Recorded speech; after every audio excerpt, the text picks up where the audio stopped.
The man who changed how Americans die kept embalmed bodies in his closets. Preserved heads sat on tables in his Brooklyn parlor. Thomas Holmes had already embalmed 4,000 Civil War soldiers at $100 each when Mary Lincoln summoned him to the White House.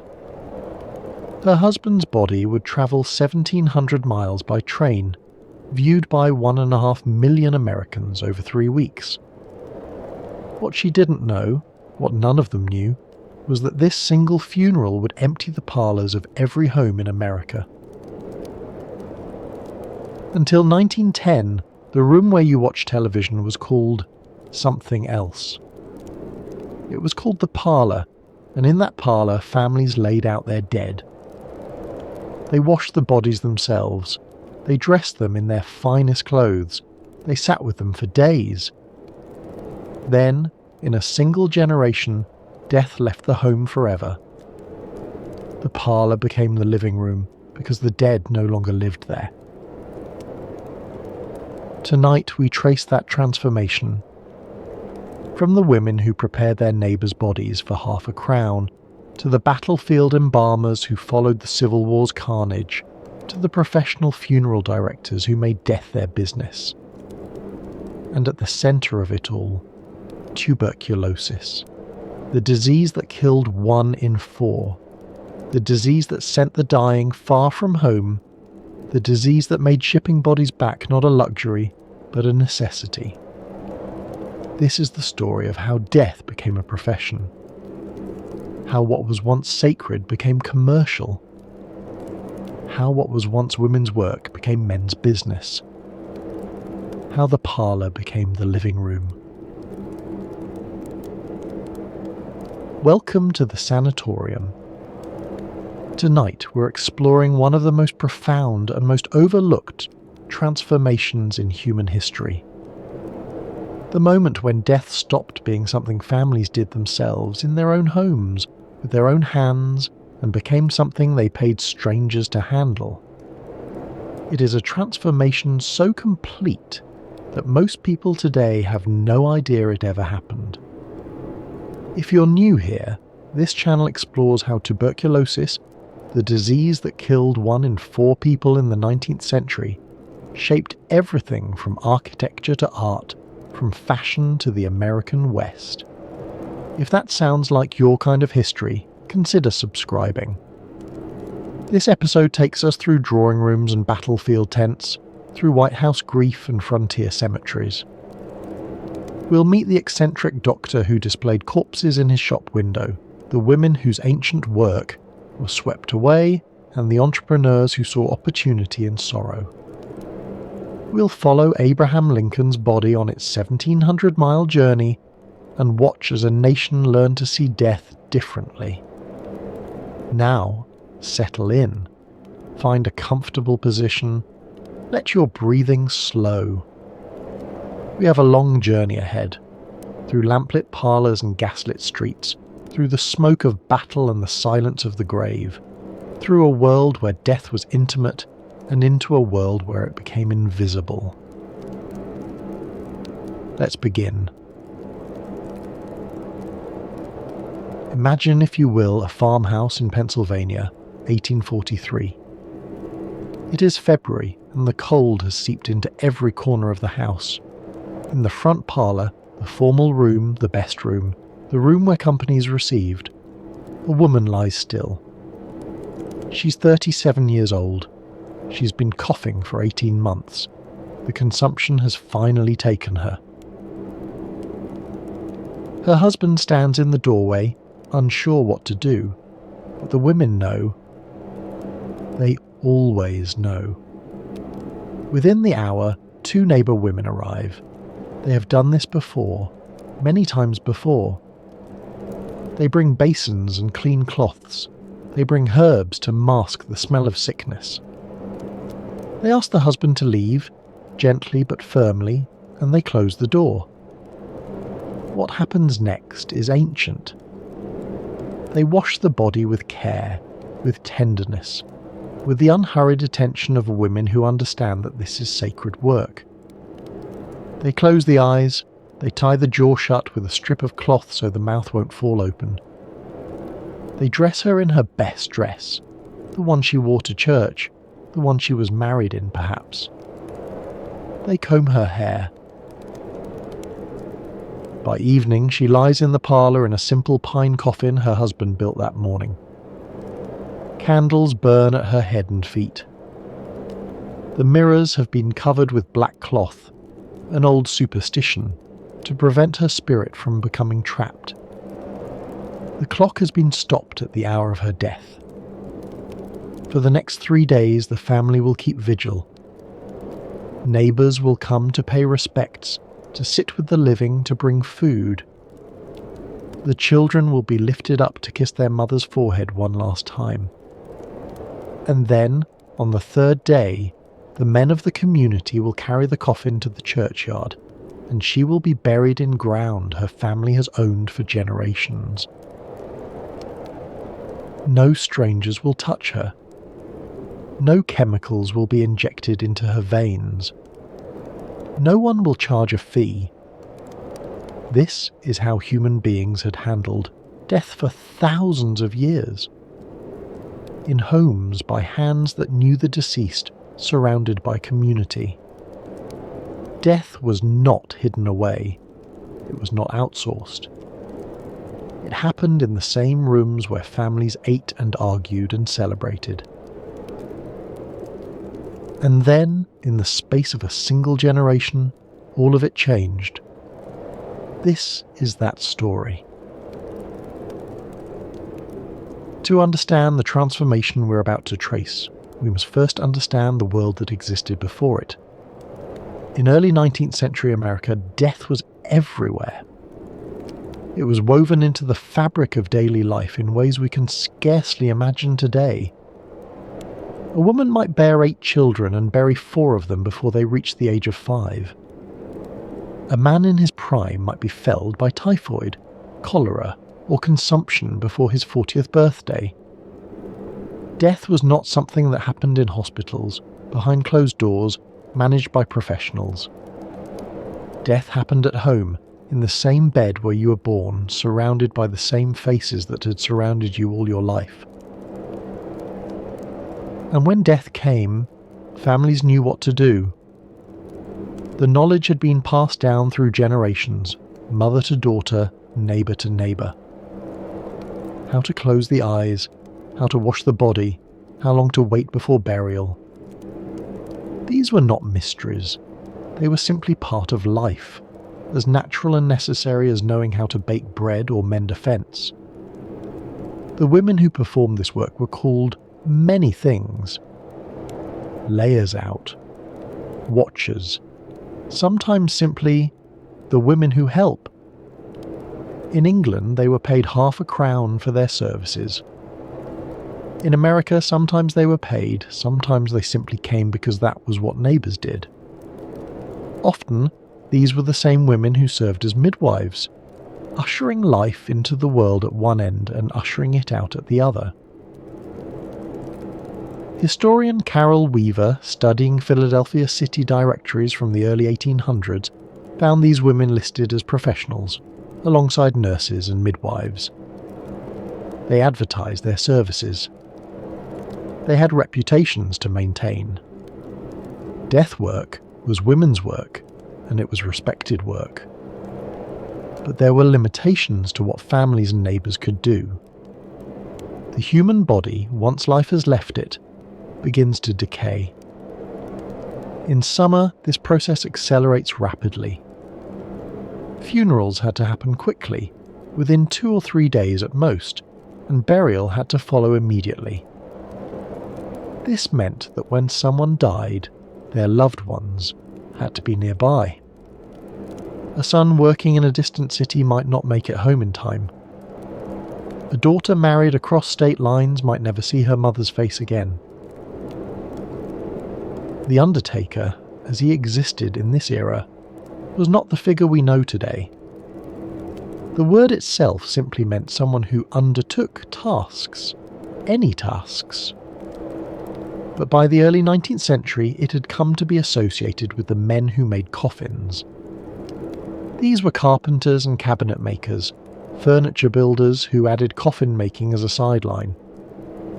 The oldest funeral home in America, founded in Williamsburg, Virginia, in 1759, was started by a cabinet manufacturer named Anthony Hay, who simply began making coffins in addition to tables and chairs. These men did not handle bodies. They did not perform funerals. They built boxes, simple pine for the poor, polished hardwood for those who could afford it, and families did the rest themselves. And then came the 1860s. And then came the war. And then came a scale of death that would shatter every assumption about how the dead should be handled. Between 1861 and 1865, approximately 620,000 Americans died in the Civil War. To put that number in perspective, it was roughly 2% of the entire population. In today's terms, that would be nearly 7 million deaths. And here was the terrible mathematics that changed everything. Most of these men died far from home. They died in Virginia and Tennessee and Georgia, in places their families had never seen. They died by the thousands in single afternoons. And their families, mothers, wives, children waiting in Massachusetts and Ohio and Pennsylvania, wanted them back. How do you send a body from Gettysburg to Boston in July, across 400 miles of railroad without refrigeration? You don't. Not unless you find a way to stop decay. And so, out of the carnage of war, a new profession would be born. Out of the desperate need to reunite families with their dead, out of the terrible mathematics of 600,000 deaths in places far from home, a transformation would begin that would eventually reach into every home in America. The neighbor women would be displaced. The parlor would be emptied of its dead.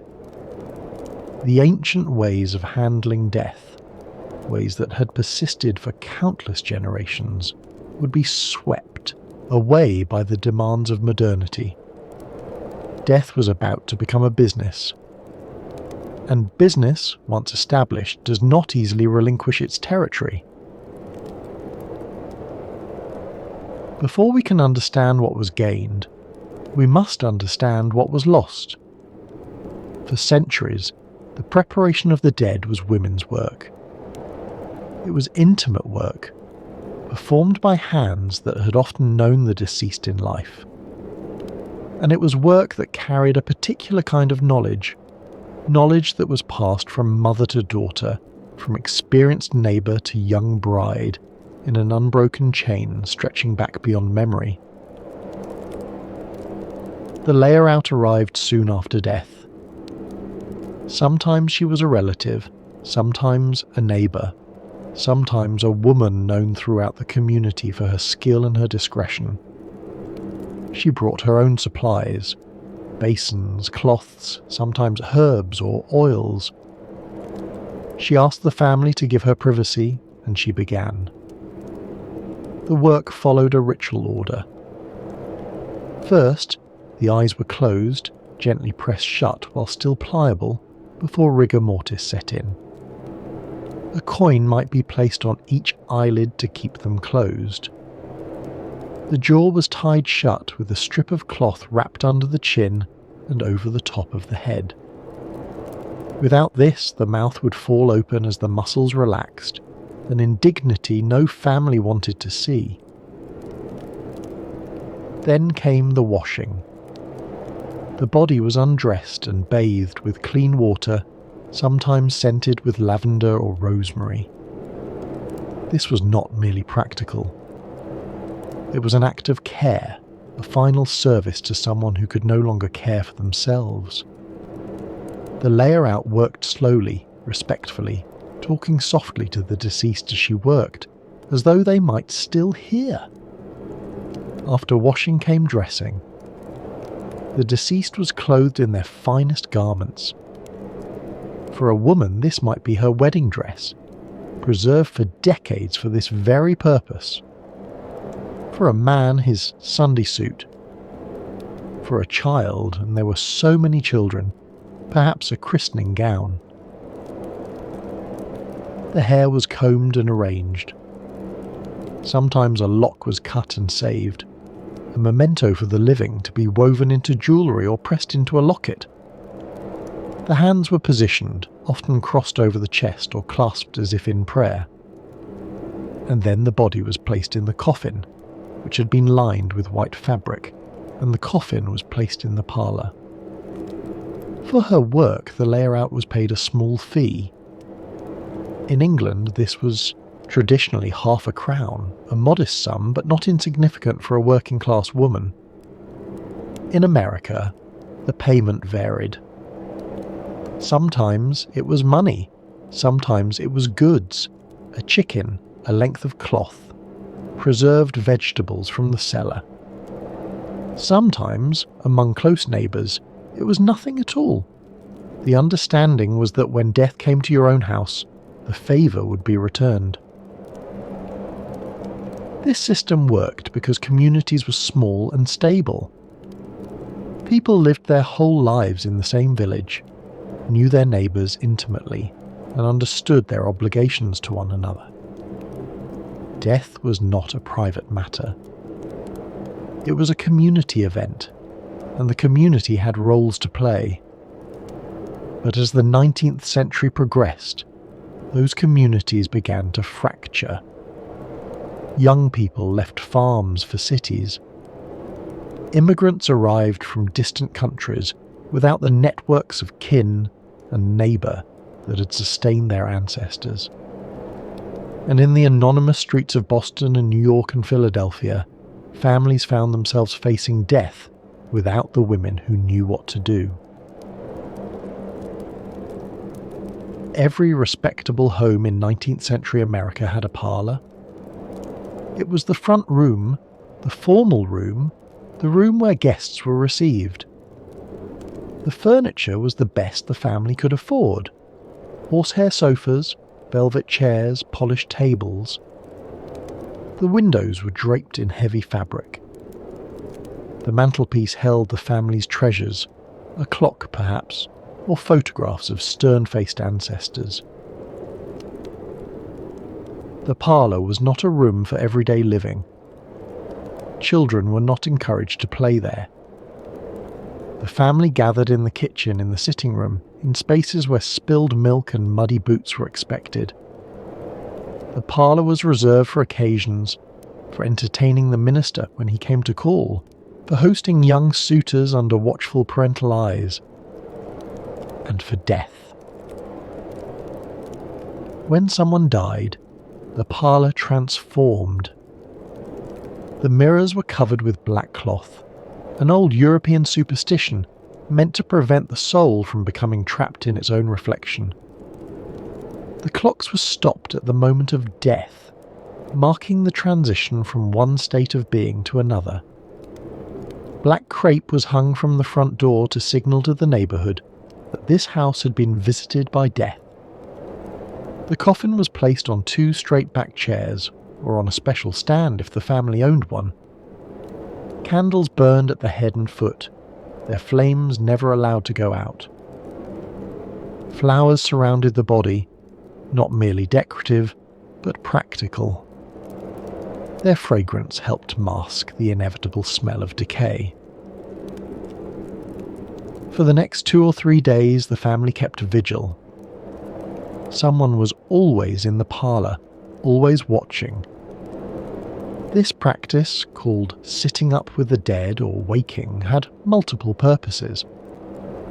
Officially, it was to guard against premature burial, the nightmare fear that someone might be buried alive. But more practically, it was simply what you did.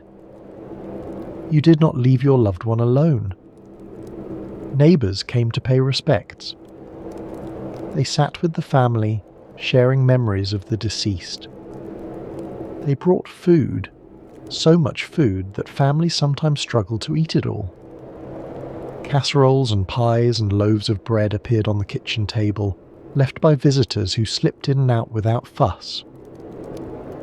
Grief was not a solitary experience. It was witnessed, accompanied, shared. Children were not shielded from any of this. They were lifted up to kiss grandmother's cold forehead. They were told to say goodbye to the baby brother who had lived only 3 weeks. Death was not hidden from them because death could not be hidden. It was too present, too frequent, too woven into the fabric of ordinary life. And when the wake was complete, when the visiting hours were done, the men of the community gathered. They lifted the coffin onto their shoulders and carried it out of the house, through the streets, to the churchyard. The funeral procession was a public event, a community marking the passage of one of its members. And at the graveside, the family watched as their loved one was lowered into the earth. This was the parlour's purpose. This was why the room existed. Not for entertaining, not for formal visits, but for this, the final dwelling place of the dead, the threshold between one world and the next. The parlour was the death room, and everyone understood this. It was simply how things were, how things had always been, how things would always be, or so it seemed. No one in 1843 keeping vigil in that farmhouse parlour could have imagined that this room would be renamed, that its purpose would be erased, that within a few generations Americans would have no idea what a parlour was for. They would have found it inconceivable that death could happen anywhere but here, in this room, surrounded by family, attended by neighbour, women who knew the ancient rituals.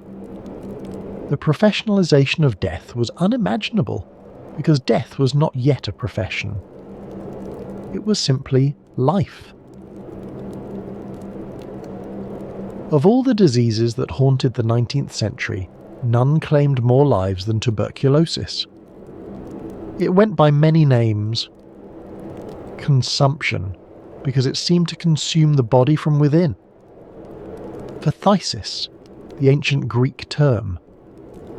The White Plague. But whatever you called it, the numbers were staggering. At its peak, tuberculosis killed 1 in 4 people in Europe and North America. 1 in 4. To live in the 19th century was to know tuberculosis intimately. Everyone had lost someone, a parent, a sibling, a child, a friend. The coughing was everywhere, in churches and workplaces and crowded tenement rooms. The blood-flecked handkerchiefs. The slow wasting, as the body grew thinner and paler over months or years. But tuberculosis did something else, something that would prove crucial to our story, crucial to the transformation we are tracing tonight. It made people die far from home. It scattered the dying across continent, separated them from their families, their communities, their neighbour women who knew what to do. And when they died, in sanatoriums in the Alps, in boarding houses in Denver, in tent camps in the Arizona desert, their families wanted them back. Because there was no cure, doctors prescribed the only treatment they believed might help: fresh air, rest, and sunshine. This meant sanatoriums, institutions built in the mountains of Switzerland, in the Adirondacks of New York, in the high deserts of the American Southwest. Patients were sent away from their families, away from the miasmas of the city, to spend months or years breathing clean air and hoping for recovery. Many never came back. Not alive, at least. By 1880, Denver had earned a grim nickname: the world's sanitarium. Health seekers flooded into Colorado by the thousands, drawn by promises of dry air and high altitude. They came from New York and Boston and Philadelphia, leaving behind everything familiar. Some recovered, many did not. And when they died, in Denver, in Colorado Springs, in Tucson, in places their families had never seen, a terrible question arose. How do you bring them home? The traditional system of death, the layer-out, the parlor, the community vigil, assumed that people died where they lived. It assumed that the women who knew what to do were nearby. It assumed that burial would happen quickly, in local ground. Tuberculosis shattered these assumptions. A mother in Massachusetts might receive a telegram telling her that her son had died in a boarding house in Arizona Territory, 3,000 miles away. With summer heat accelerating decay, with no refrigeration, with no way to get his body home before it became unrecognizable. Some families accepted the inevitable. They buried their loved ones where they fell, in frontier cemeteries far from ancestral ground. Lakewood's Golden Hill Cemetery in Colorado became the resting place for hundreds of tuberculosis victims, mostly paupers, mostly young, mostly far from anyone who loved them. But for those with money, there was another option. There were men who claimed they could stop decay. Men who could preserve a body long enough to make the journey home by rail. Men who had learned their trade in a different kind of far-from-home dying. Men who had confronted death on an industrial scale, who had developed techniques to preserve bodies under the worst possible conditions, who had turned the preservation of the dead into a business. Men who had learned their craft on the battlefields of the Civil War. This is where our two stories converge. The story of tuberculosis, scattering the dying across a continent, and the story of the Civil War, teaching men how to preserve the dead. Together, these forces would transform how Americans handle death. The railroad changed everything about American life. It collapsed distances that had once taken weeks to cross. It connected farms to markets, cities to hinterlands, families scattered across a continent. But it also created a new problem, one that previous generations had never faced. When people could travel hundreds of miles from home, they could also die hundreds of miles from home. And the railroad that made such journeys possible was not particularly interested in transporting corpses. Railroads had rules about the dead. An unpreserved body was considered a health hazard, and in an era before germ theory was fully accepted, the smell alone was enough to empty a passenger car. Most rail lines refused to transport bodies unless they were either embalmed or sealed in a Fisk metallic coffin. The Fisk coffin was an ingenious device, a cast-iron case shaped like a human body, with a glass viewing plate over the face, and an airtight seal that prevented gases and odours from escaping. It was also enormously expensive. A Fisk coffin could cost as much as a working man earned in 6 months. And during wartime, with iron being requisitioned for weapons and armour, they were almost impossible to obtain. This left embalming. The practice was ancient. The Egyptians had perfected it thousands of years before, but in America it was virtually unknown. Medical schools used preservation techniques to prepare cadavers for dissection, but ordinary people had no experience with it. The very idea seemed foreign, even macabre. But desperate circumstances create demand for solutions. And as the 19th century progressed, as tuberculosis sent thousands to die in distant places, as the railroad connected a continent but could not transport its dead, a gap opened in the market. The gap would be filled by men who understood chemistry, who had experimented with preservation, who saw opportunity where others saw only tragedy. One such man was Thomas Holmes. Born around 1817 in Brooklyn, Holmes was the son of a wealthy merchant. He studied medicine at Columbia University's College of Physicians and Surgeons, graduating around 1845. But what captured his imagination was not healing the living. It was preserving the dead. As a student, Holmes had been frustrated by the poor preservation of cadavers used for anatomical study. Bodies were either inadequately preserved or not preserved at all. The chemicals used, arsenic, mercury, zinc compounds, were dangerous to the students who handled them. There had to be a better way.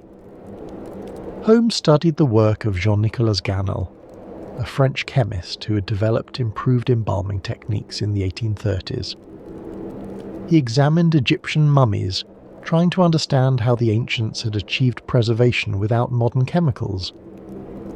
And gradually, through years of experimentation, he developed his own arterial embalming fluid, a solution he believed was safer and more effective than anything currently available. By 1860, Holmes was ready. He had his formula refined through years of experimentation. He had his technique perfected on medical school cadavers and unclaimed bodies. He had the confidence of a man who knows he has discovered something important. Time tossed to ones. All he needed was a reason for ordinary Americans, not just medical students, not just anatomists, to want their dead embalmed. He needed the market to come to him. The Civil War would give him that reason.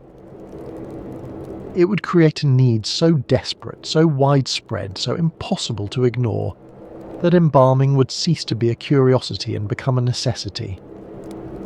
And a single death, a young colonel shot while pulling down a Confederate flag in Alexandria, Virginia, would give Holmes his first great opportunity. The Civil War began on April 12, 1861, when Confederate forces opened fire on Fort Sumter in South Carolina. 6 weeks later, on May 24th, the war claimed its first famous victim. And in his death, Colonel Elmer Ellsworth would accidentally launch a revolution in how Americans handle their dead. Ellsworth was 24 years old. He was handsome, charismatic, and one of the most famous young men in America.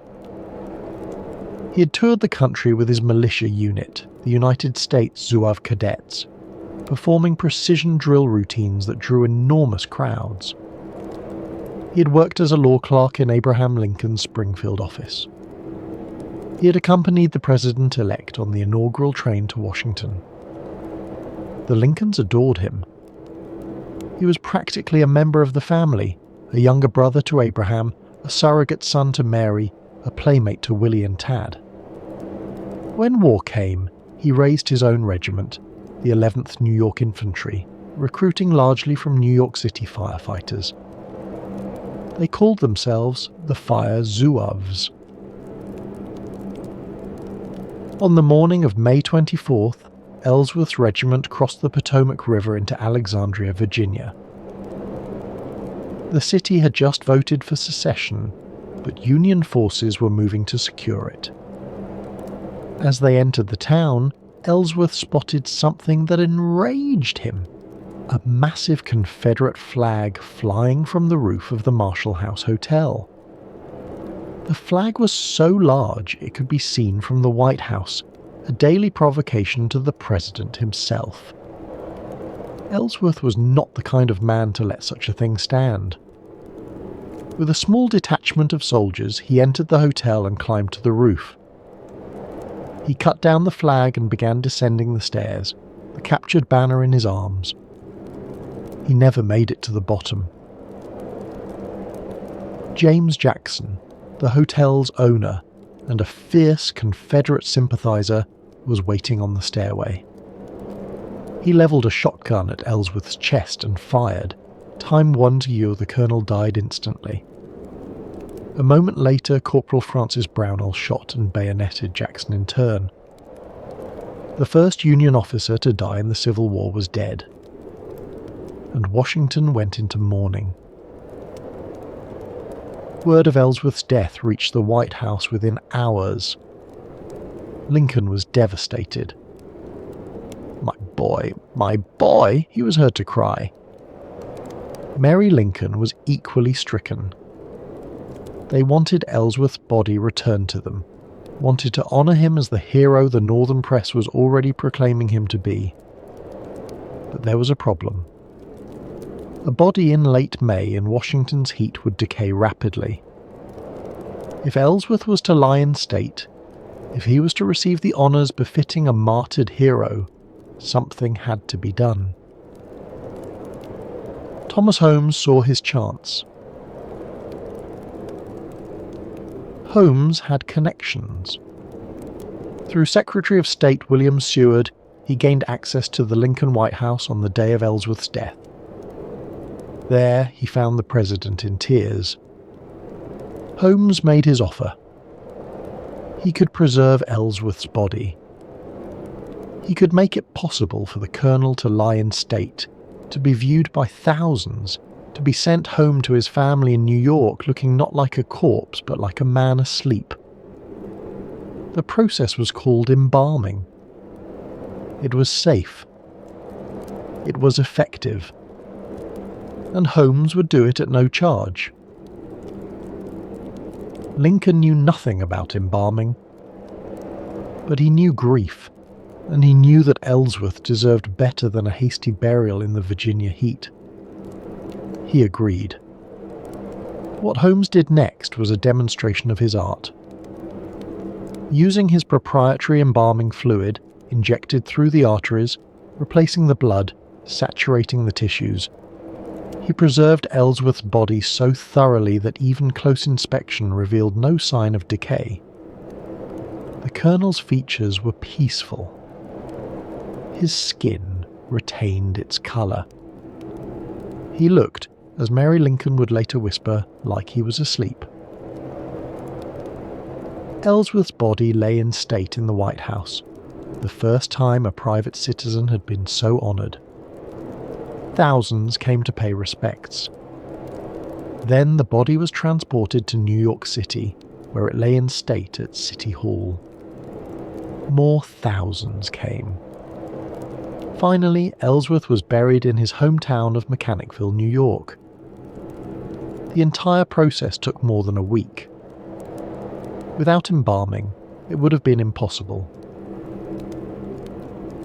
The Lincolns remembered. Less than a year later, when their 11-year-old son Willie fell ill with typhoid fever, probably contracted from contaminated water piped into the White House from the Potomac River, they watched helplessly as he weakened. On February 20th, 1862, Willie died. Mary Lincoln collapsed. She took to her bed and did not emerge for weeks. She never entered the green room again, the room where Willie had been embalmed. She never entered the Prince of Wales room where he had died. The grief would shadow her for the rest of her life. But even in the depths of her anguish, she knew what she wanted for her son. She wanted him preserved, as Ellsworth had been preserved. She wanted to be able to look at his face, to kiss his forehead, to pretend for just a moment that he might wake. Willie Lincoln was embalmed. His body was placed in a temporary vault in Georgetown's Oak Hill Cemetery. And Abraham Lincoln, president of a nation at war, found time to visit that vault again and again, to sit with his son's body, to weep alone. What Holmes had demonstrated with Ellsworth and Willie Lincoln, other men now sought to replicate on an industrial scale. As the war intensified, as battles claimed thousands of lives in single days, embalmers followed the armies like camp followers of a particularly macabre sort. They pitched tents near battlefields. They set up shop in abandoned barns and farmhouses. They posted signs advertising their services: bodies embalmed here, or embalming surgeon, satisfaction guaranteed. Some of these men had medical training. Others had worked as druggists or chemists. Still others were simply opportunists who had learned the basics of arterial injection and saw a chance to profit. The war created a seller's market. Demand was limitless. Families would pay almost anything to have their sons, husbands, and brothers returned to them. The embalmers developed elaborate marketing strategies. They printed business cards and distributed them to soldiers before battles. They offered prepayment plans. A soldier could pay in advance for his own embalming, ensuring that if the worst happened, his body would be preserved and sent home. This was both practical and deeply unsettling. Young men were being asked to plan for their own deaths, to make financial arrangements for the disposition of corpses they still inhabited. The process itself was crude by later standards. A battlefield embalmer worked on a table made from a door balanced on two barrels. He made an incision in the neck or thigh to access a major artery. The carotid or the femoral were preferred. He inserted a tube and pumped in his embalming fluid, usually a mixture containing arsenic, zinc chloride, or mercuric compounds dissolved in water and alcohol. The fluid replaced the blood, saturated the tissues, killed the bacteria that caused decay. The work was messy, malodorous, and dangerous. Blood had to be drained as the embalming fluid was pumped in. The gases of early decomposition had to be released. The cavity, the chest and abdomen, had to be treated separately, aspirated and filled with additional preservatives. All of this happened in field conditions, often within earshot of ongoing combat. The results varied enormously. Some embalmers were skilled, others were barely competent. Some used quality chemicals in proper concentrations, others diluted their mixtures to save money. Some took care with cosmetics and presentation. Others delivered bodies that were preserved but barely presentable. But even a mediocre embalming job could preserve a body long enough to survive a railroad journey of several days, and for desperate families, that was enough. The prices were steep. Holmes charged $100 per body, roughly $3,000 in today's money, or several months' wages for an ordinary worker. Other embalmers charged similar rates, sometimes more for officers or for expedited service. This meant that embalming was primarily an option for officers and wealthy families. The common soldier, if he died far from home, was likely to be buried where he fell, in a hasty grave on the battlefield, or in a mass trench with dozens of his comrades. The inequality was stark. A wealthy family in Boston could have their captain's son embalmed, dressed in his finest uniform, shipped home by rail, and buried in the family plot. A poor family in the same city might receive only a telegram, a notation that their private son had died at Antietam and been buried on the field. There would be no body to mourn over, no face to see one last time, no grave to visit. The war's death toll was democratic. Bullets did not discriminate by class, but the disposition of the dead very much was not. The numbers were staggering. Over the course of the war, approximately 40,000 bodies were embalmed, a tiny fraction of the 620,000 dead, but still an enormous number by any previous standard. Holmes alone claimed to have embalmed 4,000 men. He sold his embalming fluid to other practitioners at $3 per gallon. He made a fortune. Not everyone approved. The embalmers who followed the armies were widely seen as vultures, profiting from grief. They swarmed around camps after battles, soliciting business from shell-shocked survivors. They offered soldiers the chance to prepay for their own embalming, a morbid transaction that commanders feared was destroying morale. How could a man fight bravely if he was contemplating in advance the disposition of his own corpse? There were other concerns. Some embalmers were accused of price gouging, charging desperate families exorbitant fees in the aftermath of battle when alternatives were non-existent. Others were accused of shoddy work, taking payment and then delivering poorly preserved bodies that deteriorated before reaching their destinations. The industry was entirely unregulated. Anyone could call himself an embalming surgeon. There were no standards, no licenses, no accountability. In January 1865, General Ulysses Grant had had enough. He withdrew embalmers' permits and ordered them beyond the lines. The embalmers protested, but Grant was adamant. The demoralizing effect on troops, he believed, outweighed whatever comfort the families might derive. 2 months later, the War Department issued General Order No. 39. This order required that any embalmer operating near military installations be licensed and supervised. It was the first attempt at regulation, a recognition that the trade had grown too large and too important to remain entirely uncontrolled.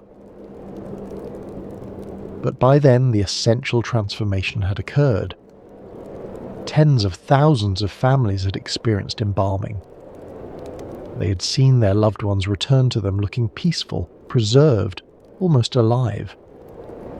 They had learned that death need not mean immediate burial, that a body could travel hundreds of miles, that a son who died in Virginia could be buried in Massachusetts.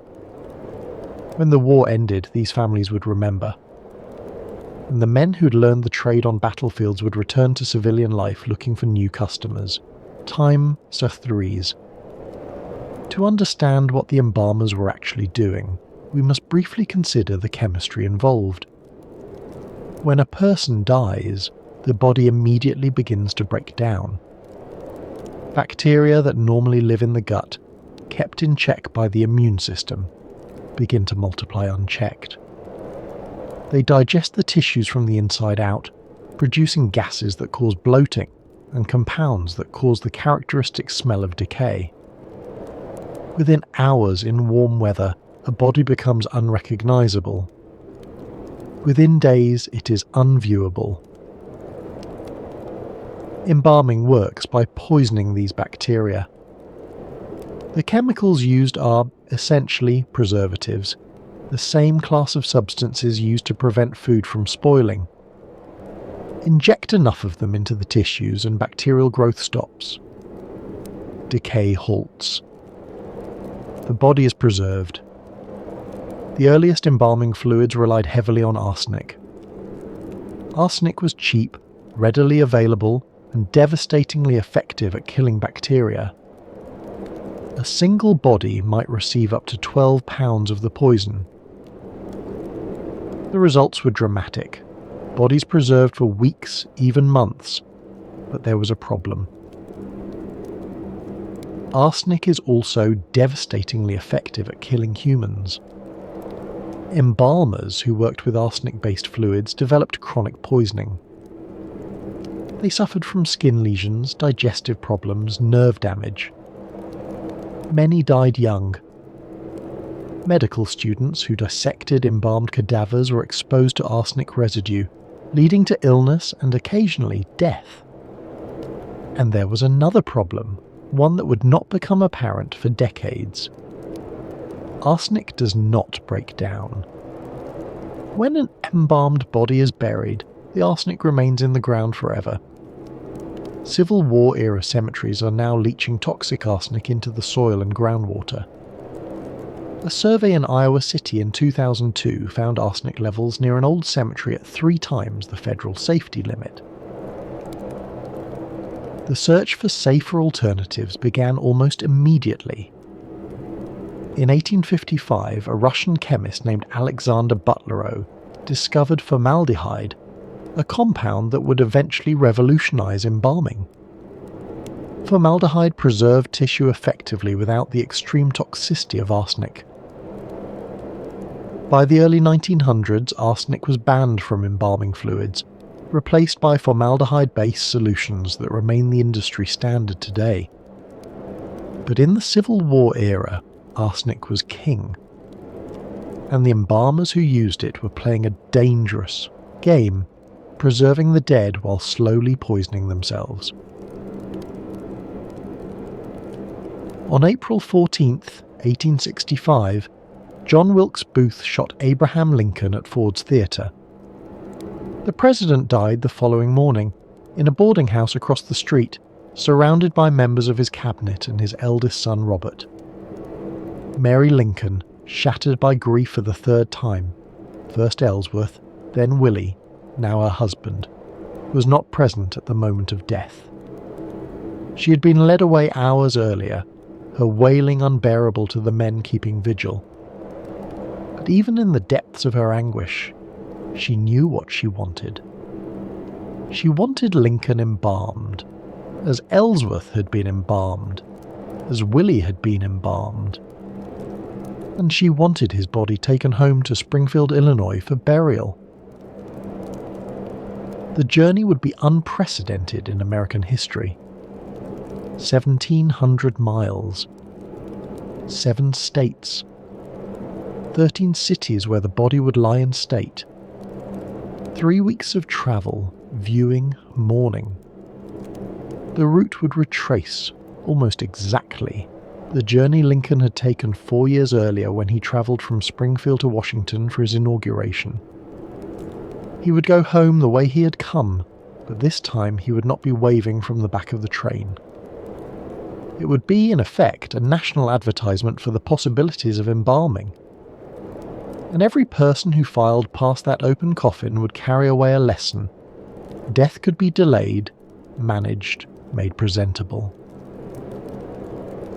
The embalmer chosen for this monumental task was not Thomas Holmes, but a man named Charles Brown.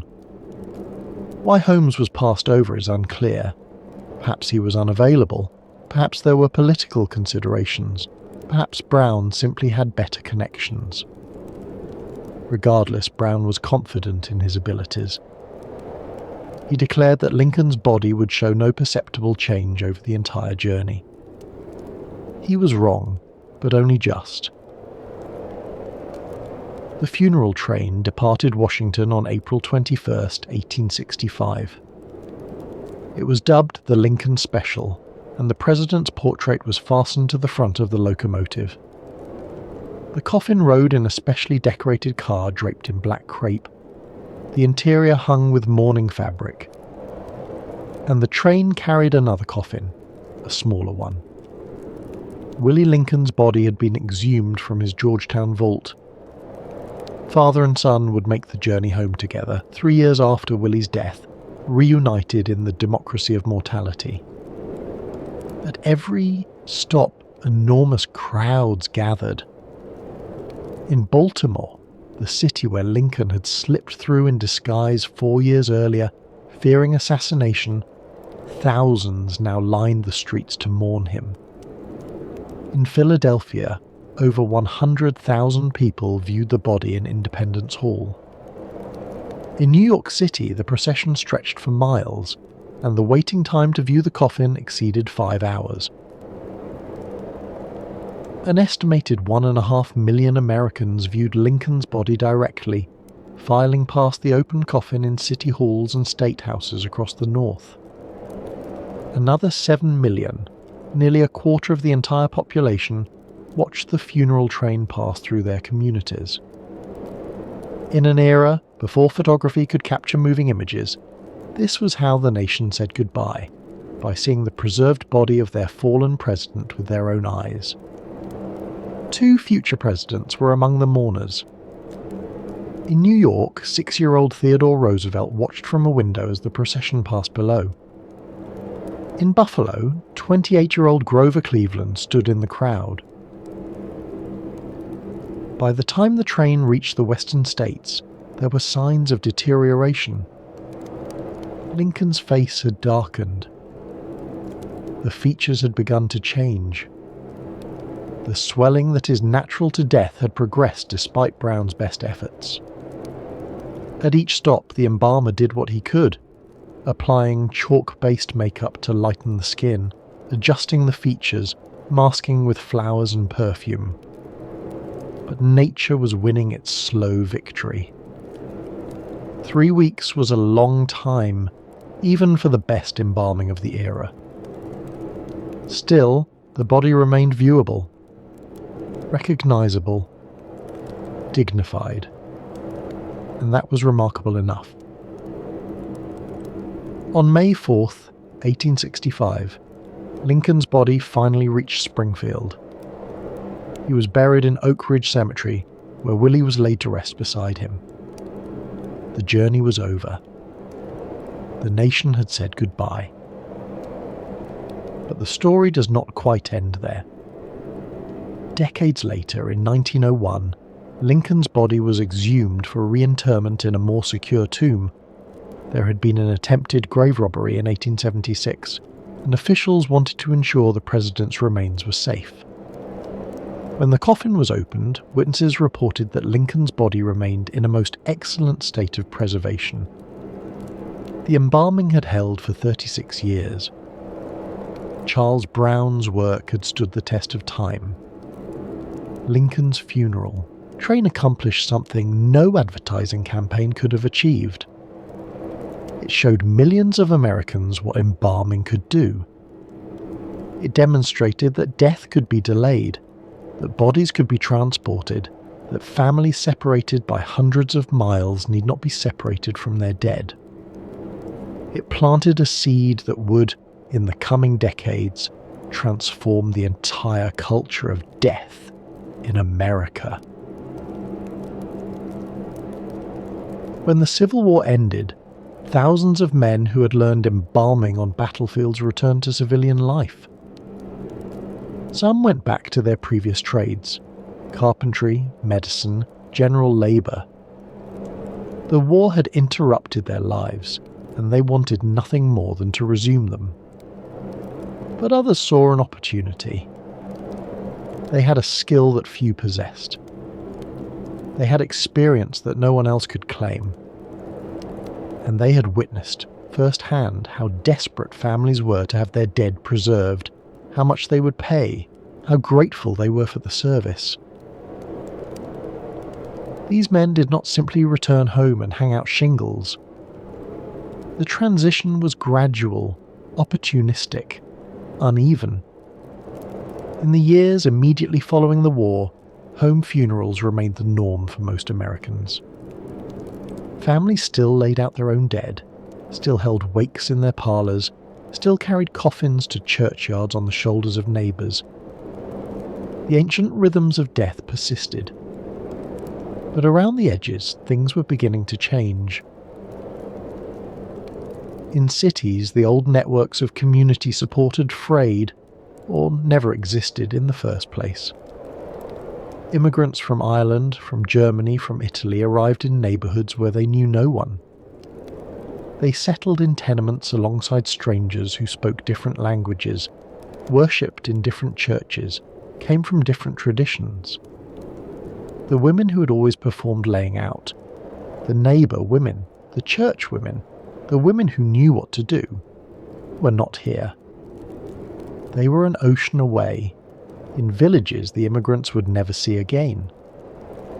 Families who had moved from the country to find factory work faced the same problem. In the village they had left, death was communal. Everyone knew everyone. Help arrived automatically, unbidden.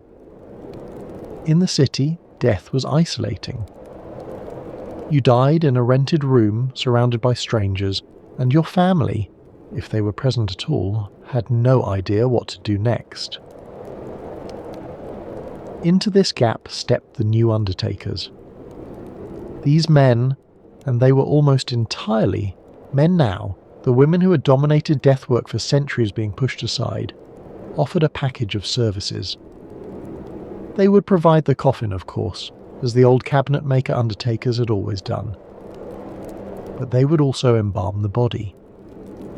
They would wash it, dress it, arrange its features into an expression of peaceful sleep.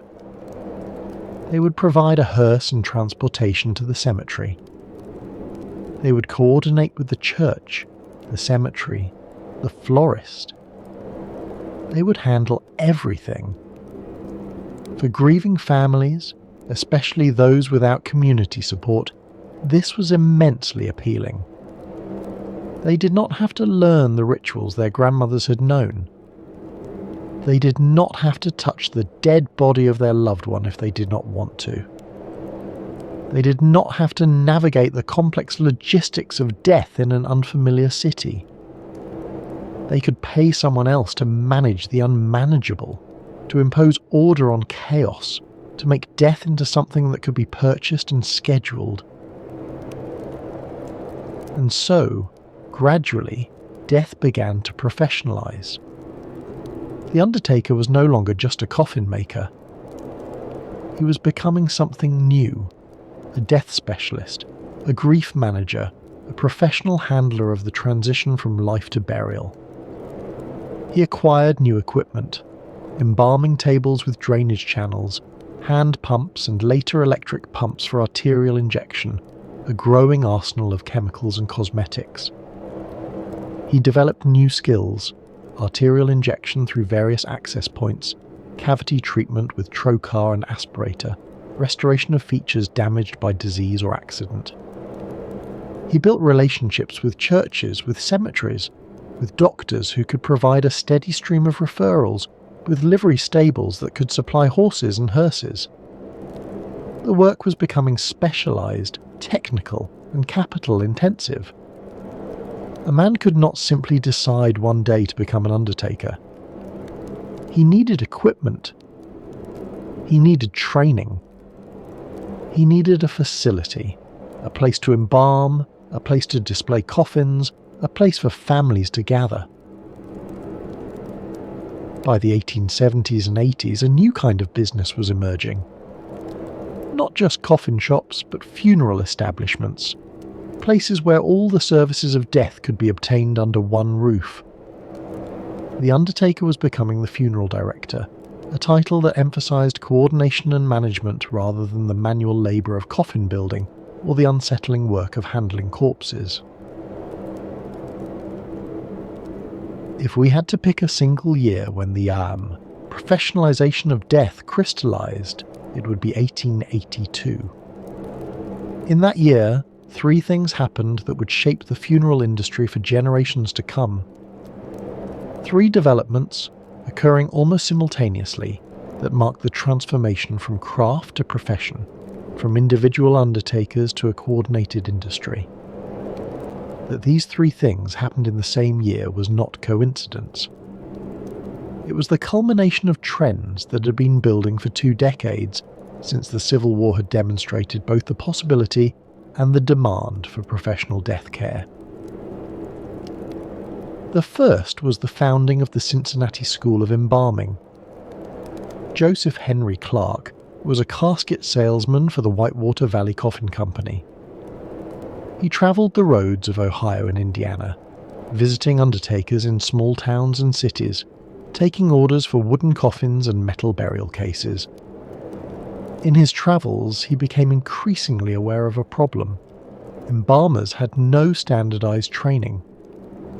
Some were skilled practitioners who had learned their craft on Civil War battlefields or in medical schools. Others were barely competent amateurs who had picked up the basics from a bottle of embalming fluid and a pamphlet. The quality of preservation varied wildly. And the public, understandably, was sceptical of a profession that seemed to have no standards at all. Clark saw an opportunity and a genuine need. He approached Dr. C. M. Lukens, an anatomy professor at Pult Medical College in Cincinnati. Together, they designed a course of instruction in the principles and practice of embalming. They would teach anatomy, the layout of the arterial system, the structure of the body cavity, the points of access for injection. They would teach chemistry, the composition of embalming fluids, the interaction of preservatives with tissue. They would teach technique, how to make an incision, how to raise an artery, how to pump fluid into a body without it leaking out. and they would grant certificates to those who completed the training, pieces of paper that would distinguish the trained professional from the untrained amateur. The first class assembled on Monday, March 8, 1882, in the amphitheatre of Poulter Medical College. 7 students attended. The training lasted 6 days. It was rudimentary by later standards. 6 days to learn a trade that mortuary schools would eventually teach over months and years, but it was a beginning. It was an assertion that embalming was not something anyone could do, but something that required instruction, practice, and certification. The idea caught fire. Clark organised additional classes in Cincinnati through the summer and fall. Then he took his show on the road. In November, he rented space above a drugstore in Philadelphia and taught 15 students. In December, he secured a society hall in New York City and taught 17 more. By the end of 1882, Clark had trained 106 students in 4 major cities. This ended our first year's effort, Clark later wrote, to convince the people that embalming was a successful way of preserving the human dead. The Cincinnati School of Embalming, later renamed the Cincinnati College of Mortuary Science, remains in operation today. It is the oldest mortuary school in America, the direct descendant of those 7 students in that Cincinnati amphitheatre. Its graduates have scattered across the country and the world, carrying forward the standards that Clark and Lukens first established. The second development of 1882 was the founding of the National Funeral Directors Association. Alan Durfee, a funeral director from Michigan, had been organising since 1879. He understood something that many of his colleagues did not. A fragmented profession is a weak profession. Individual undertakers, competing against each other, undercutting each other's prices, lacking any common standards or shared identity, would never achieve the respectability that doctors and lawyers enjoyed. They needed to band together. They needed to establish standards. They needed to present a unified face to the public. In 1880, Michigan funeral directors held their first state convention. The idea spread to other states. And in 1882, funeral directors from across the country gathered in Rochester, New York for the first national convention. There, in that Rochester meeting hall, they established a national organization. They drafted a constitution. They elected officers. They debated policies and procedures.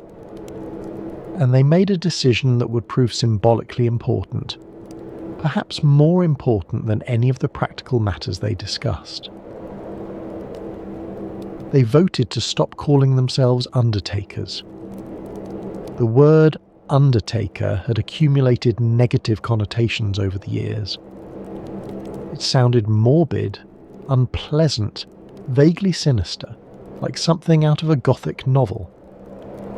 It evoked images of men in black coats lurking round sickbeds, waiting for death, profiting from tragedy. The assembled professionals wanted something more dignified, more respectable, more suited to the elevated status they were claiming for themselves. They chose funeral director, a title that emphasized management and coordination, rather than the grim business of handling corpses. A funeral director sounded like someone who organized events, who coordinated complex logistics, who provided a service rather than performing a distasteful task. It was a title that could be spoken in polite company without causing discomfort. The rebranding was intentional and deliberate.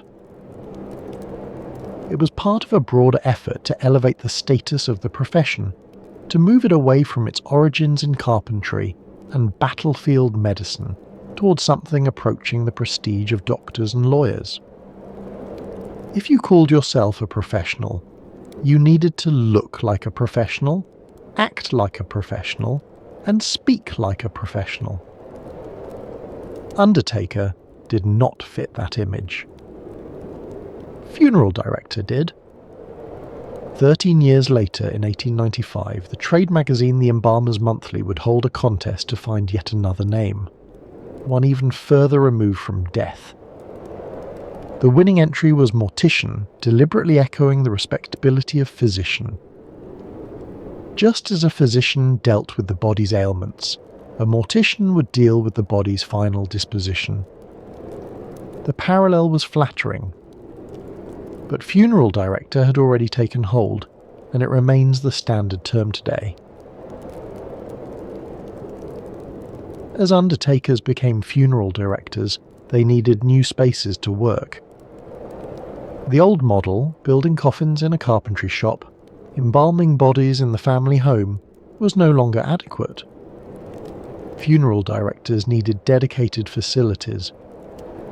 They needed embalming rooms with proper drainage. They needed display areas for coffins. They needed spaces where families could gather. And so the funeral parlour was born. The name was deliberate. Just as families had laid out their dead in the parlour at home, funeral directors would offer a parlour in their establishments. The room would be decorated to feel domestic. Comfortable furniture, soft lighting, flowers, all the accoutrements of the Victorian home. Families could come to this parlour to view their dead, to receive visitors, to hold the wake that had once happened, in their own front room. The transition happened gradually. Through the 1880s and 90s, funerals might take place at home or at the funeral parlour, depending on the family's preference and circumstances. But the trend was clear. More and more families were choosing to hand over the work of death to professionals. There were several reasons for this shift. First, embalming itself required specialised equipment that most homes did not have. The embalming table, the pump, the chemicals, the drainage. All of this worked better in a dedicated facility than in a family kitchen. Second, urbanisation had crowded families into smaller living spaces. A tenement apartment did not have a parlour. It barely had room for the living, let alone the dead. Third, attitudes were changing. The Victorian intimacy with death, the willingness to wash the body, to sit with it for days, to let children kiss the cold forehead, was giving way to a new sensibility.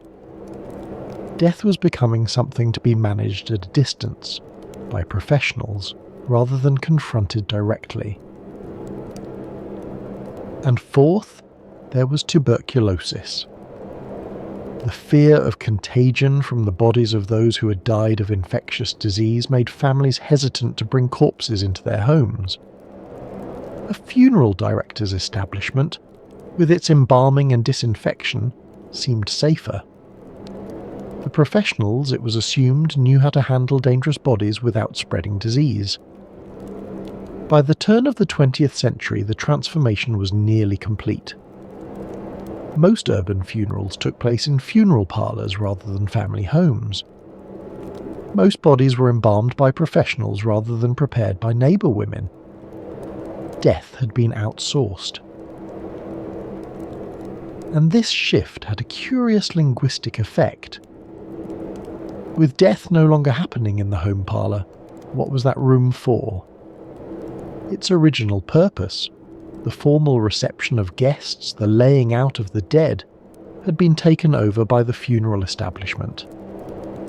The parlour sat empty, unused, a room without a function.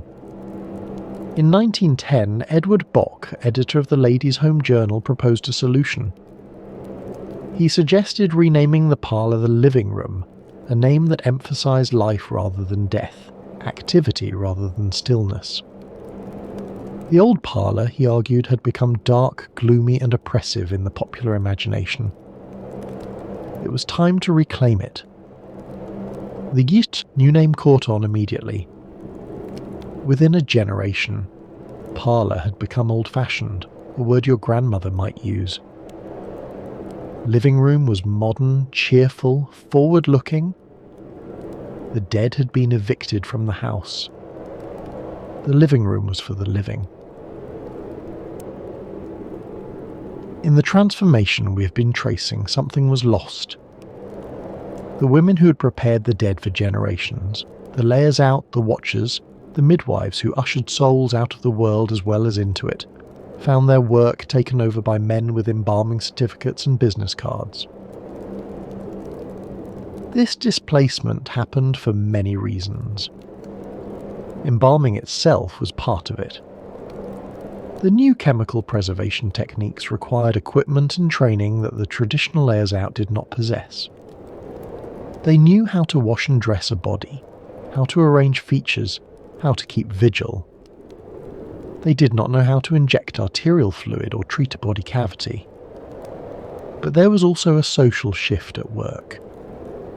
The professionalization of death was part of a broader 19th century trend that separated professional work from domestic work. Medicine was professionalizing, pushing midwives aside in favor of male obstetricians.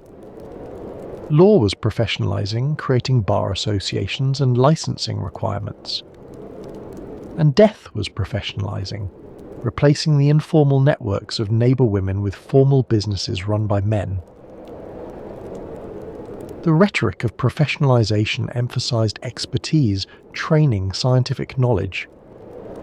The traditional death workers, with their handed-down wisdom and their half-crown fees, were reframed as amateurs, inadequate to the challenges of modern death. Never mind that they had successfully prepared bodies for centuries. The new funeral directors had certificates. There was also money involved. A layer-out charging half a crown was not building a business. A funeral director offering a full package of services, embalming, coffin, transport, parlor facilities, could charge substantially more. Death was becoming an industry, and industries require capital, equipment, and margins. The displacement was not immediate or total. In rural areas, traditional practices persisted well into the 20th century. Some families continued to prefer home funerals, continued to prepare their own dead, continued to rely on the women who knew what to do. Even today, home funerals are legal in most states, though few families choose them. But in the cities, where the future was being made, the layers out faded from view. Their names disappeared from city directories. Their knowledge ceased to be passed down. Within a generation or two, most Americans had no idea that families had ever prepared their own dead. What was lost was not just work. It was a certain kind of intimacy with death itself. When families prepared their own dead, they confronted mortality directly. They saw what death looked like, smelled like, felt like. They performed the last services with their own hands. They could not pretend that death was something that happened elsewhere, to other people, managed by strangers. When death was professionalized, it became possible to avoid this confrontation. The funeral director handled the body. The embalmer made it look peaceful, almost alive. The family viewed the results in a comfortable parlor, surrounded by flowers that masked any odor. Death was packaged, managed, made presentable. This was a comfort to many.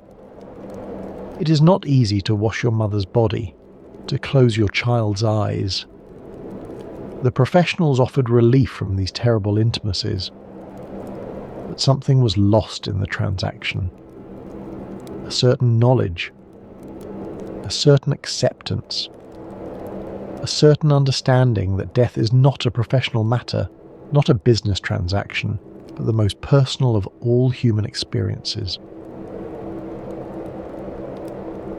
Once the funeral directors had their association and their schools, they set about building barriers to entry. This is the standard pattern of professionalization. An occupation that anyone can practice becomes a profession that requires credentials. The credentials, licenses, certifications, degrees, serve multiple purposes. They genuinely ensure a minimum level of competence. They also limit competition and allow higher prices. In the decades following 1882, funeral directors lobbied state legislatures for licensing requirements. They argued, not unreasonably, that embalming involved dangerous chemicals and public health considerations. An incompetent embalmer could contaminate water supplies, spread disease, or leave families with inadequately preserved bodies. State by state, licensing laws passed. To become a funeral director or embalmer, one would need to complete an approved course of training, pass an examination, and maintain a license in good standing.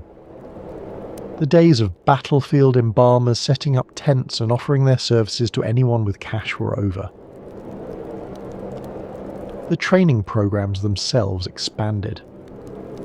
What had been a 6-day crash course in Cincinnati became a months-long program covering anatomy, chemistry, pathology, embalming technique, and business management.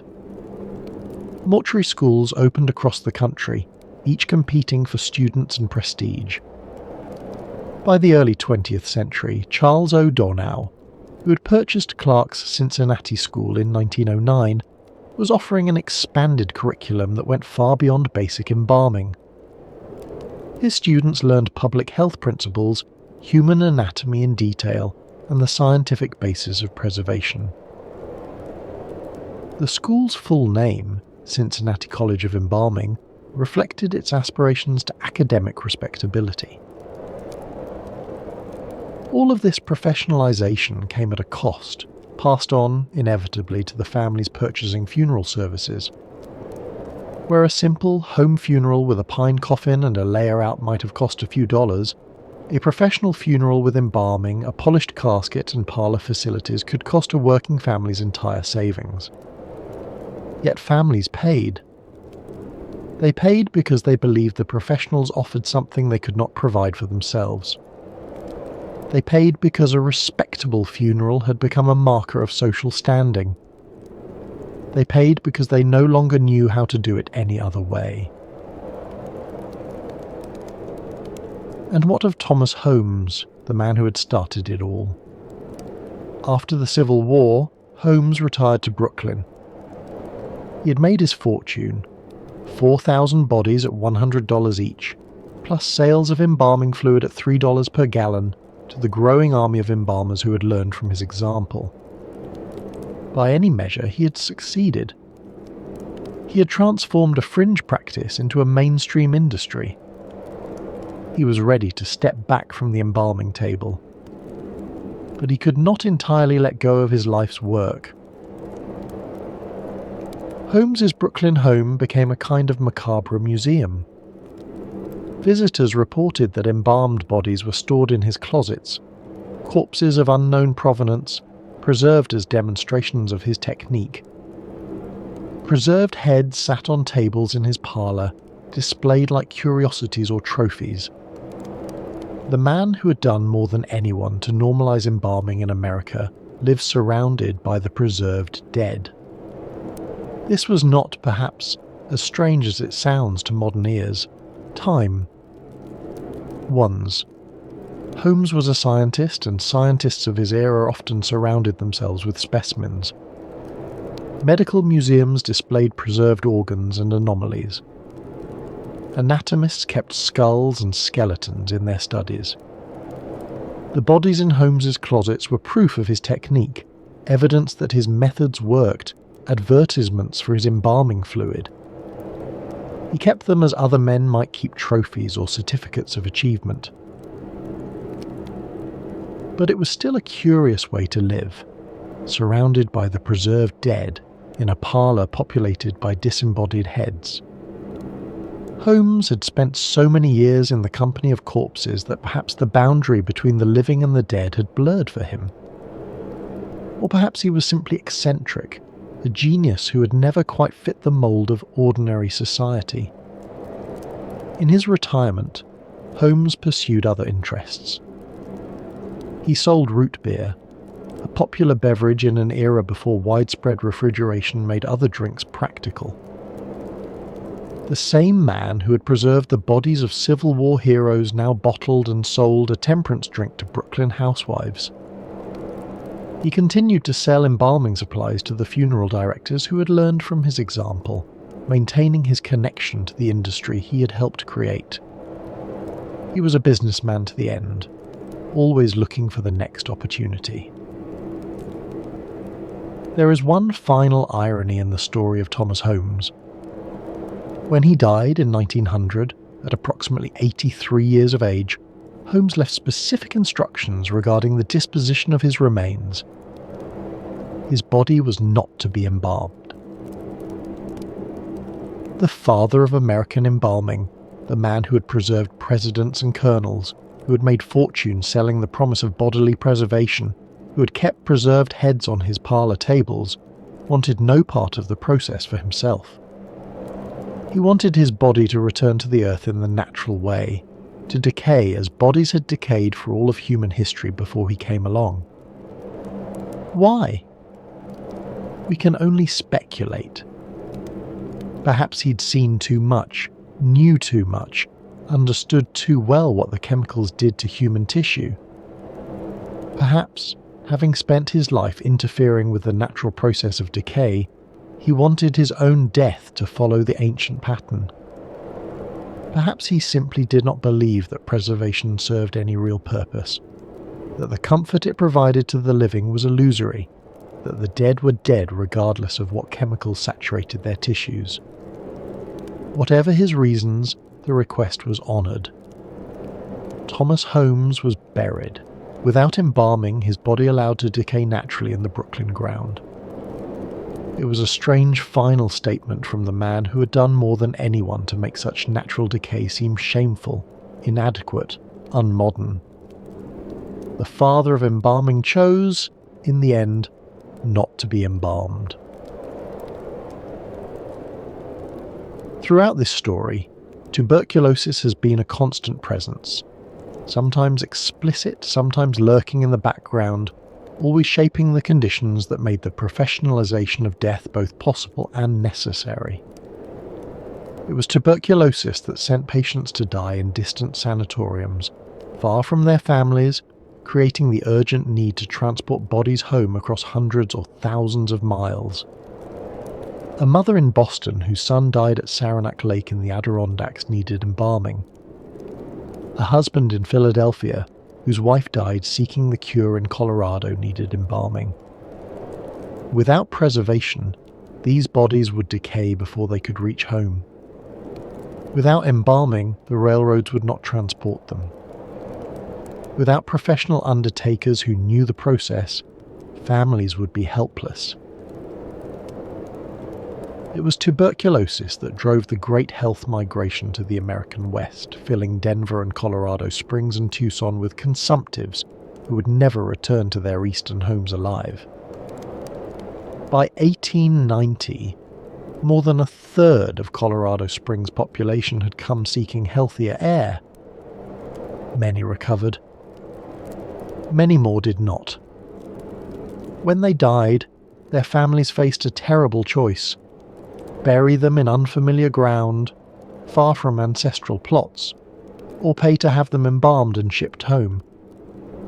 And it was the sheer scale of tuberculosis mortality, 1 in 4 people in the 19th century, an unrelenting drumbeat of death that touched every family, every community, every social class, that overwhelmed traditional community-based death practices.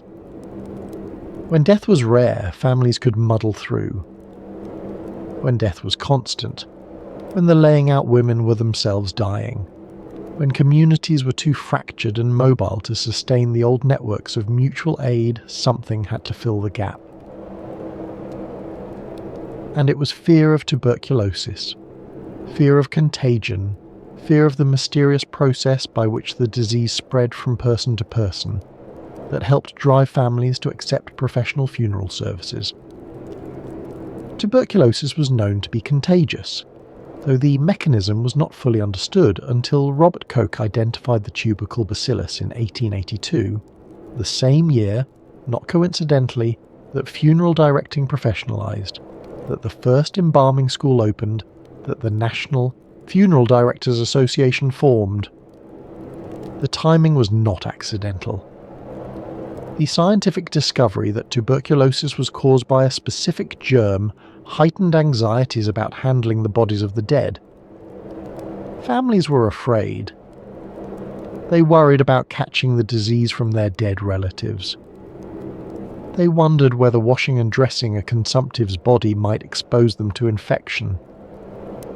The intimate contact that the layers out had always practiced, the washing of the body, the dressing of wounds, the closeness of the work, now seemed dangerous.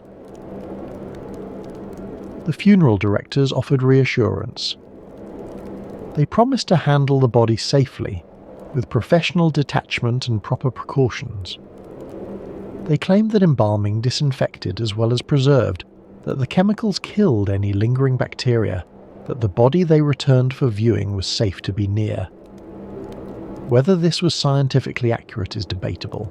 Modern research shows that tuberculosis bacteria can survive in embalmed tissue for weeks, and that embalmers themselves face significant occupational risk, but it was psychologically comforting.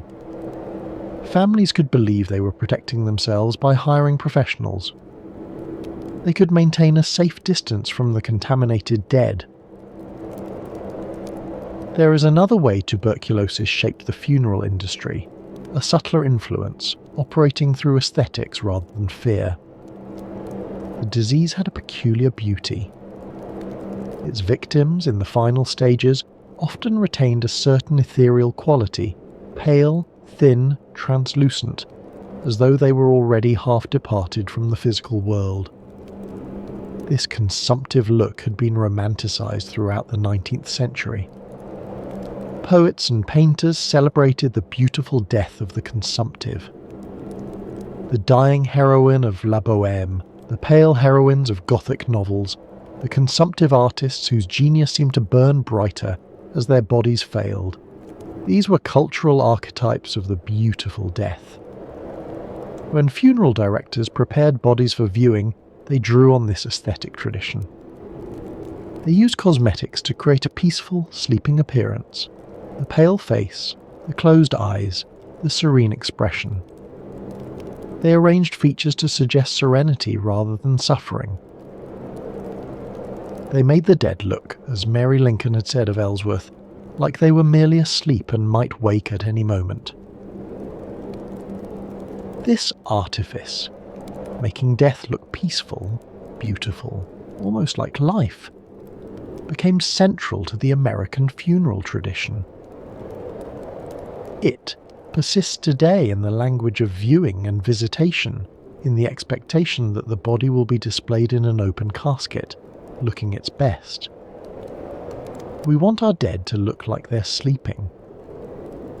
We inherited this desire in part from the aesthetics of tuberculosis, from the beautiful death of the consumptive, translated into cosmetic practice by generations of funeral directors. By the early 20th century, the transformation was essentially complete. Death had become a profession. It had schools that trained practitioners and associations that represented their interests. It had licensing requirements that barred the untrained from practice and ethical codes that governed professional conduct. It had dedicated facilities, funeral homes, no longer called parlors, that name having passed out of fashion, where all the services of death could be purchased in a single transaction from a single provider. The industry grew rapidly in the early decades of the 20th century. Every city, every town of any size had its funeral home, often multiple funeral homes competing for business. The men who ran them were respected members of their communities, serving on school boards and civic organizations, maintaining the dignified demeanor that the profession required. They were often the first call when someone died, before the doctor, before the minister, before anyone else. The home funeral, once universal, became rare, and then almost vanished entirely.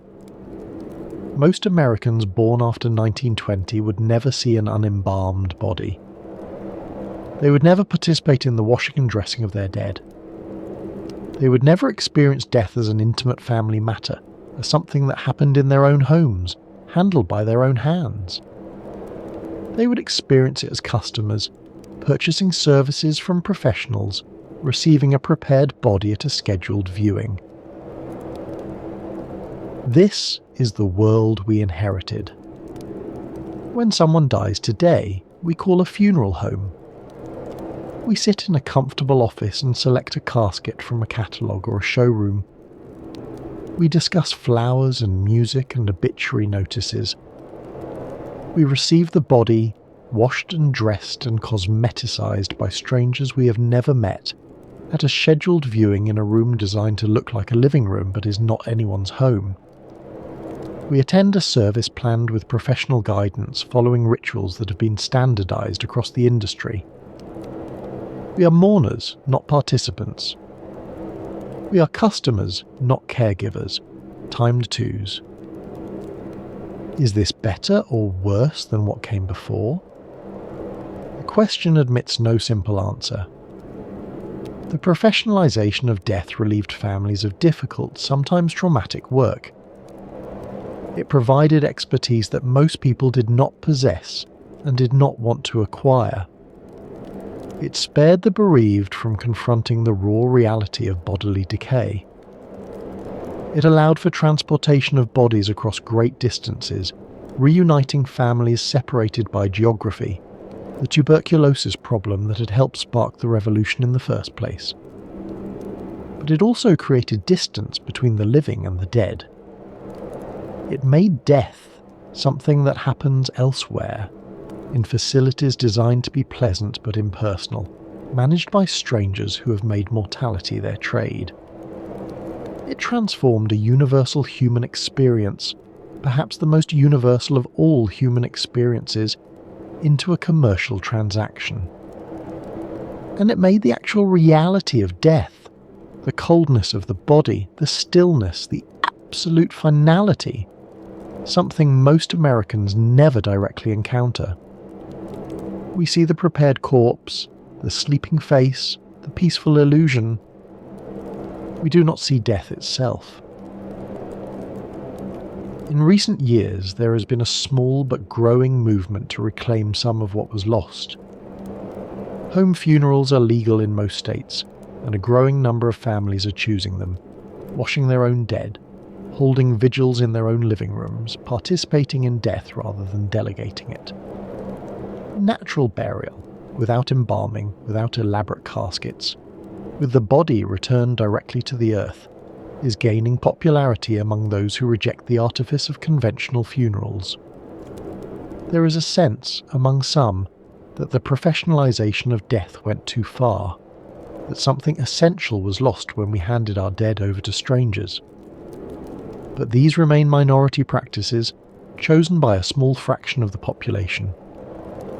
For most Americans, death will continue to be handled by funeral directors in funeral homes according to procedures established over a century ago. The revolution that began on Civil War battlefields, that was broadcast to millions by Lincoln's funeral train, that was institutionalized in Cincinnati and Rochester in 1882, that revolution won. It won so completely that most Americans cannot imagine any alternative. Let us pause now and consider what we have witnessed tonight. We began in a Pennsylvania farmhouse in 1843, where neighbour women washed and dressed a body as women had done for centuries beyond counting. Time, ones. We saw the parlour, the death room, where families kept vigil with their dead, where candles burned at the head and foot of simple pine coffins, where the clock was stopped at the moment of passing. We traced the disruption of this ancient pattern. We saw tuberculosis, the White Plague, killing 1 in 4 people across the Western world, sending patients to die in distant sanatoriums and Western territories, far from home, far from the women who knew what to do. We saw the railroad, connecting a continent but creating new problems, bodies that needed to travel hundreds of miles, decay that would not wait. We saw the Civil War, with its scale of death that overwhelmed every tradition, that created demand for solutions no one had imagined before. We met Thomas Holmes, eccentric genius, coroner's physician turned embalming pioneer, who preserved 4,000 soldiers at $100 each and kept their embalmed heads in his Brooklyn parlor as trophies. We followed him to the Lincoln White House, where he preserved Colonel Ellsworth, the first Union officer killed, and Willie Lincoln, the president's beloved son. We rode the funeral train with Abraham Lincoln's body, 1,700 miles across 7 states, viewed by 1.5 million Americans, a national demonstration of what embalming could achieve. We watched as battlefield embalmers became civilian undertakers, undertakers became funeral directors, and funeral directors built an industry with schools and associations and licenses. We saw the Cincinnati School open its doors in 1882, the National Funeral Directors Association form in Rochester, the profession claim its dignity. This is not a simple story of progress or decline.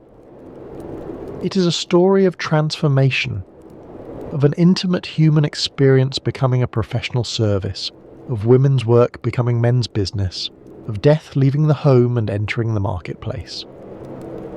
It is the story of how we came to handle death the way we do today. What does this transformation tell us about ourselves?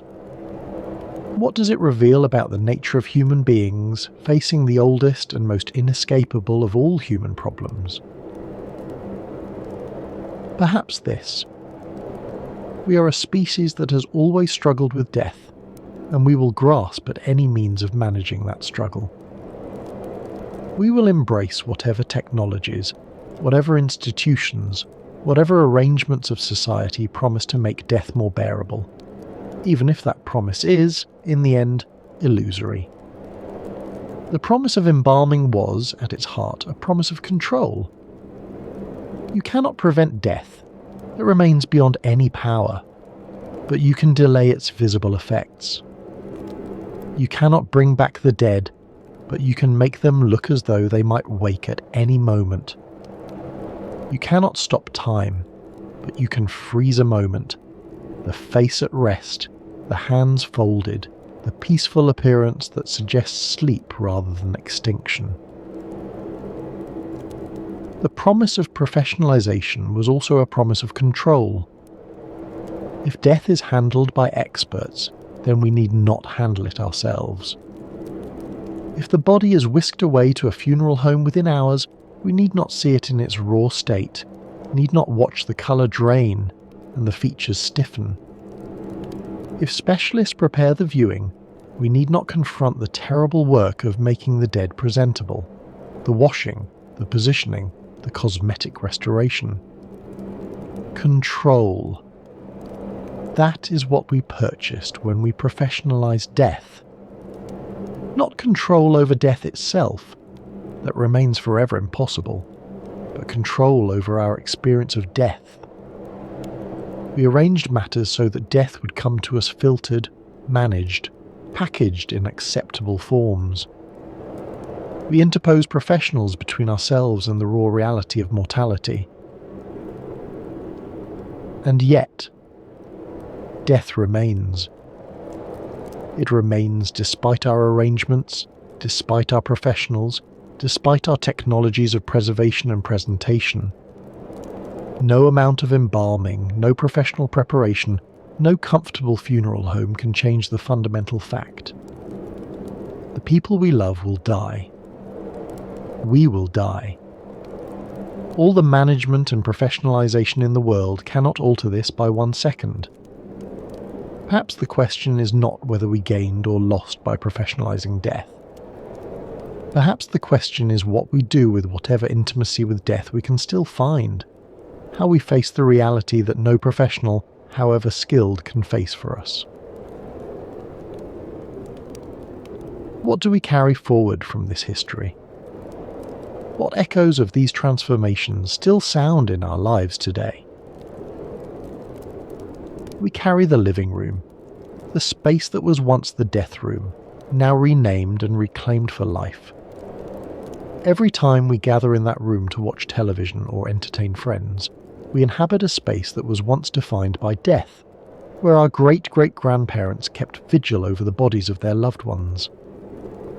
The name changed in 1910. The space remains. We carry the expectation of the beautiful dead, the peaceful face, the serene expression, the appearance of sleep that suggests the deceased might wake at any moment. This aesthetic, born in the romanticization of tuberculosis and perfected by generations of embalmers and funeral directors, shapes what we expect to see when we view a body. We would be disturbed to see death as it actually looks. The pallor, the sunkenness, the absolute stillness. We want the illusion. We carry the funeral industry itself, a multi-billion-dollar business that handles nearly 3 million deaths per year in America alone, employing tens of thousands of funeral directors and embalmers, operating tens of thousands of funeral homes in every city and town across the country. The Cincinnati School, the NFDA, the professionalization of death. These have become permanent features of our world, as established and as taken for granted as the medical profession or the legal profession. And we carry the loss of something older. The knowledge that families once possessed, how to prepare a body for burial, how to keep vigil through the night, how to confront death directly rather than through the mediation of professionals, has largely been forgotten. Most of us would not know how to lay out our own dead. Most of us will never try. The skills that were once passed from mother to daughter, from neighbour to neighbour, have been lost. This loss may be acceptable. Perhaps we prefer to have professionals handle death, just as we prefer to have professionals handle our plumbing and our taxes and our illnesses. There is no shame in specialization. Modern life is built on the division of labour, on the delegation of tasks we cannot or will not do ourselves. But there may be something valuable in remembering that it was not always so. That for most of human history, death was handled by families, by communities, by women who knew what to do because they had been taught by women before them. That the professionalization we take for granted is recent, barely a century and a half old. That it is contingent, the product of specific historical circumstances, not an inevitable feature of human society. That it is, in principle, reversible. We need not return to the old ways, but we can remember them. We can honour the layers out and watchers whose work has been forgotten, whose names appear in no history books. And we can ask ourselves, each time death comes into our lives, how much we wish to delegate, and how much we wish to do ourselves. Death comes to everyone. This we know. This is the one certainty in human life, the one fact that unites every person who has ever lived or ever will live. What we have traced tonight is how one society, in one era, chose to respond to that universal fact. How America moved from intimacy to distance, from participation to delegation, from community to commerce. How it transformed a family matter, handled by women in parlours, into a commercial service, handled by men in funeral homes. How it built an industry, a vast, sophisticated, profitable industry, on the unchangeable reality of mortality. Other societies have made other choices. Other cultures handle death in ways that would seem strange to us, and our ways would seem strange to them. Other eras will make choices we cannot imagine, will develop technologies and practices that would be as foreign to us as embalming would have been to our ancestors in that Pennsylvania farmhouse in 1843. The professionalization of death was not inevitable. It was a response to specific circumstances: the Civil War, tuberculosis, urbanization, the railroad. Different circumstances might have produced different outcomes. And circumstances are changing again. The next transformation is already underway. Cremation is rising. Now chosen by more than half of Americans, a complete reversal from a century ago. Natural burial is growing. Burial without embalming, without elaborate caskets, with the body returned directly to the earth. Some families are reclaiming home funerals, washing and dressing their own dead as their great-great-grandmothers did. The industry built by Thomas Holmes and Joseph Henry Clark and Alan Durfee is changing, as all industries must change when the world changes around them. What will remain constant is death itself, and the human need to make sense of it, to honour the dead, to find some way, any way, to say goodbye. Let us return one final time to that Pennsylvania farmhouse. The year is 1843. February. The cold has seeped into every corner of the house, and the fire in the hearth barely holds it at bay. In the parlour, candles burn at the head and foot of a simple pine coffin that the husband built with his own hands this morning, working through his grief with hammer and saw. The neighbour women have done their work and gone home.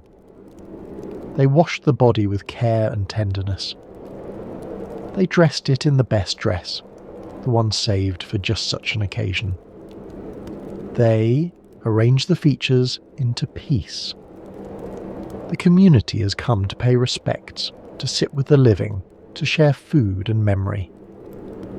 Tomorrow the men will carry the coffin on their shoulders to the churchyard, and the minister will speak the words that have been spoken over the dead since time beyond memory. In this moment, death is intimate. It is handled by hands that knew the deceased in life, that held her hand, that braided her hair, that cared for her in sickness. It happens at home, in the same rooms where the family eats and sleeps and lives, where the children play and the fire burns. It is witnessed, not managed. It is confronted, not delegated. It is present, visible, real. This world is about to change. 20 years from now, Civil War battlefields will teach a generation of men to preserve the dead with arsenic and zinc. A president's funeral train will show the nation what embalming can do, will demonstrate that death can be delayed, that bodies can travel. Tuberculosis will kill millions and scatter millions more across a continent, far from home, far from the women who knew what to do, creating desperate demand for the services of the new death professionals. The parlour will become the living room. The Undertaker will become the funeral director. Death will leave the home, quietly, gradually, completely, and take up permanent residence in professional facilities handled by strangers who have made mortality their trade, who have certificates on their walls and chemicals in their tanks and showrooms full of caskets in every price range. All of this is coming. But tonight, in 1843, in this farmhouse in the hills of Pennsylvania, none of it has happened yet. Tonight, a family keeps vigil in the old way, as families have kept vigil for countless generations.